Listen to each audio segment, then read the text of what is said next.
The Russia-Ukraine war shows no signs of slowing down. Russia has unleashed a wave of drone and missile attacks across Ukraine, hitting vital infrastructure in Kyiv and Kharkiv regions. Ukraine, in turn, has struck Russia's Belgorod region, killing 3 people. As the fighting intensifies, US President Donald Trump admits attaining peace in Ukraine is a daunting task. Our next report tells you what's happening on both sides of the front line.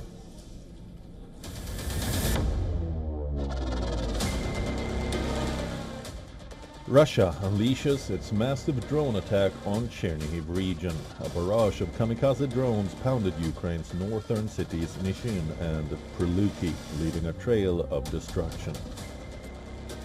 Ukraine claims 12 Shaheeds targeted a freight train, halting train traffic to Kyiv and damaging the railway track completely. Russia carried out strikes on Nishin's energy facilities, causing emergency power outages in several districts of the city. Russian forces attacked Kryvyi Rih in the Dnipropetrovsk region, the hometown of President Volodymyr Zelensky, with dozens of Shahed drones causing injuries and infrastructure damage. The enemy is very strong. They outnumber us and scale technologies faster, developing them more rapidly, including weapon systems and countermeasures to our weapon systems. Ukraine President Volodymyr Zelensky accuses Russia of using oil tankers for intelligence gathering and sabotage operations. The intelligence chief also reported in detail on how Russia uses tankers from its shadow fleet, not only to finance the war, but also to conduct sabotage and destabilizing operations in Europe. Recent cases of drones being launched from tankers are one such example. We are sharing this information with partners, and it is important that their response to Russia be real. We keep insisting that there must be no hesitation in taking decisive action. Russians must know that none of their destructive acts will go unanswered by the world. Kyiv is ramping up strikes on Russia's energy and oil infrastructure in what it calls as a legitimate response to Moscow's offensive on Ukrainian cities, which have at times left millions without heating and power. Ukraine launched artillery fire into Russia's Belgorod region. The missile strike partially collapsed a social facility and left several dead. Moscow's defense ministry says it intercepted 53 Ukrainian drones, most of them over the Belgorod region, a frequent target of the attacks. President Vladimir Putin calls full-scale invasion of Ukraine is right and timely. He boasts of territorial gains far above independent estimates. Currently, the strategic initiative remains entirely with the Russian Federation's armed forces. This year, we have liberated nearly 5,000 square kilometers of territory, 4,900 and 212 populated areas. Ukraine intelligence claims Russia lost over 281,000 troops in the last 8 months, nearly a battalion a day, while total losses since 2022 have already surpassed 1 million. With peace talks stalled, Russia says the momentum towards reaching a peace deal following Putin and Trump's Alaska summit is largely gone. President Trump, who has repeatedly claimed he can end the war, now calls peace in Ukraine a daunting task. As winter approaches, both Kyiv and Moscow are preparing for another season of strikes and counterstrikes. The battlefield is spreading, and so is the cost of this endless war. Bureau Report, WION, World is One.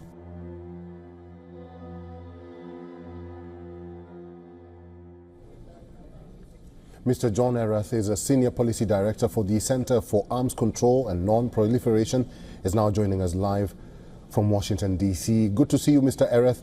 Do you think President Trump is using the Tomahawks as military or political tools to pull in President Putin? I think that the possible decision to provide Tomahawk missiles to Ukraine is clearly intended to send a message that the U.S. support is going to increase, that there is no question of diminishment, and that the parties should get serious about making peace as soon as possible. Ever since the Alaska summit, What do you think has changed, especially in terms of dialogue and the war in Ukraine? Since the Alaska summit, I think that the biggest change has been the greater understanding now on all parts that peace is not very close, that it's going to be far more difficult to achieve, and it's something that just cannot be done in one day. Both sides continue to see that they have more to lose by agreeing to peace at this point than by continuing to fight, and so they're going to continue to fight. Mr. Arath, the spat between Russia and Ukraine is in targeting energy and transport infrastructure, especially railways. Why do you think both nations are resorting to these tactics?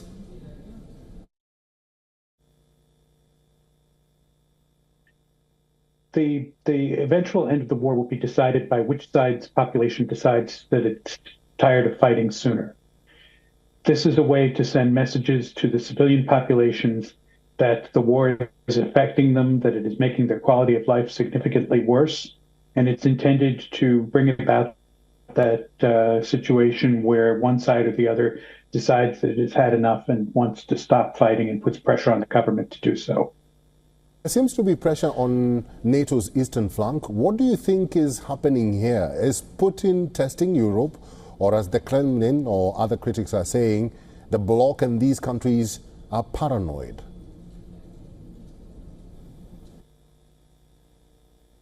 I think that the people in those countries have every expectation that they should be paranoid.